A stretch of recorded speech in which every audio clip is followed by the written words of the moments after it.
Matthieu 8, 19. Un scribe s'approcha de lui et dit, « Maître, je te suivrai partout où tu iras. » Certains ont interprété cette parole du scribe comme une tentative d'infiltration pour devenir un Judas potentiel, à la solde des pharisiens. C'est ce que je crois aussi. L'an dernier, j'ai été voir le curé de ma paroisse pour lui parler un peu de ce que je faisais dans le Seigneur. Mais je me suis aperçu très vite que ce qui l'intéressait, lui, c'était de me soutirer le plus d'informations possible, puis monter un dossier sur moi. Il était là à me poser des questions là, comme s'il était l'avocat du diable, puis à prendre de moi le moindre pamphlet, le moindre bout de papier que j'avais écrit, pour le garder, puis en faire je ne sais pas quoi avec. Là.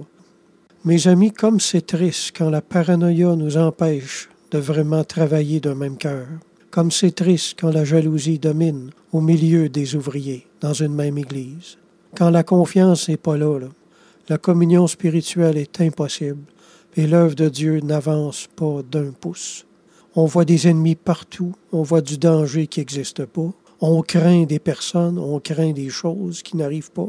On a tellement peur d'avoir du trouble, on est tellement sûr qu'un tel frère nous en fasse qu'on en invente avant que ça arrive. On le bâillonne.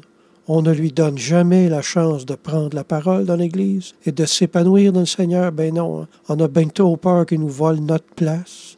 Frère, c'est une chose terrible que de se rendre coupable d'étouffer un ministère qui ne demande qu'à naître.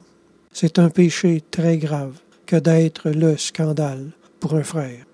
Selon qu'il est écrit, mais si quelqu'un scandalisait un de ces petits qui croient en moi, il vaudrait mieux pour lui qu'on suspende à son cou une meule de moulin et qu'on le jette au fond de la mer. Amen.